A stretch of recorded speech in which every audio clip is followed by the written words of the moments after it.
अस्सलाम वालेकुम जी। मेरा नाम नरगस है। बड़ी गरीब हाँ। किसी दे मकाना धक्के खांदी फिरनी हाँ। घर वाला फौत हो गया, 8 साल हो गए ने। हुण रात दा हुंदा दिहाड़ दा हुंदा कोनी। बड़ी मजबूर हाँ। किसी दा काम करके खानी हाँ। 2 बच्चियां ने। इतना भी नहीं बिल आया, देन ही नहीं आया। 4 आने कमाए हैं, उदे दे छड़े ने। हुण है भी कोई ना खान जोगा।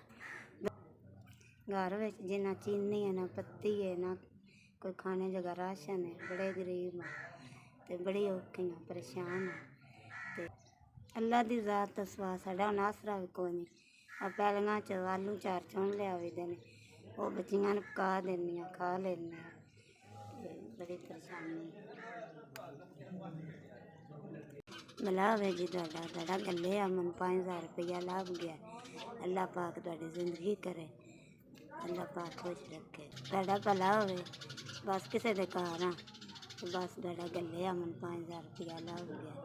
तुहाडा भला होवे, अल्लाह पाक खुश रखे।